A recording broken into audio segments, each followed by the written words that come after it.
Somaliland iyo Puntland oo waxa weeye maxaabiisii uga kala xirnaa Garowe iyo Hargeysa isweydaarsanaya si waxa weeye bilaa shuruuda sidoo kale 22 maxaabiisa oo ku xirnaa magaalada Garowe ayaa ayaguna waxa weeye si bilaa shuruuda calanna aan loogu labisayn waxa ay ka dagi doonaan maalmaha soo socda magaalada waxa weeye Hargeysa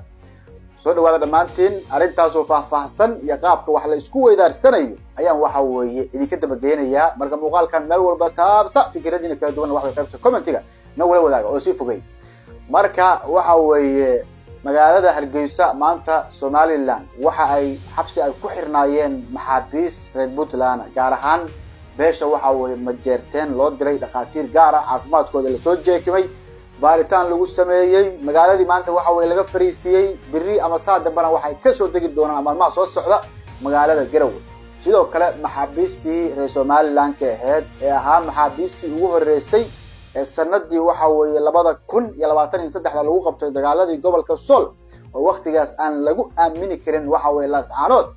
ina si bilaa shuruuda ayaa waxa weeye ay uga degi doonaan Hargeysa oo arintan waxa ka wada heshiiyay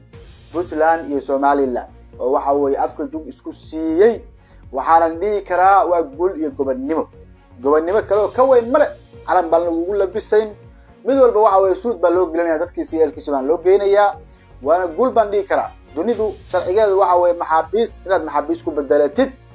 waxa weeye xuduudiina marra la isku furay oo hadalkii madaxweynaha Puntland waa dhageyshteen bay la tahay hadal ka horeysay oo cirra waa maqasheen bay la tahay marka waxaan dhigi karaa sida waragtaan idinkood sida waragtaan sida aan u dhigi kara waxa weeye muhiim maaha ninka daldal ma yahay marka guul iyo gobonnimo xog tari waa xog fadhiida weeye marka aad baan islaamaya muuqaalkan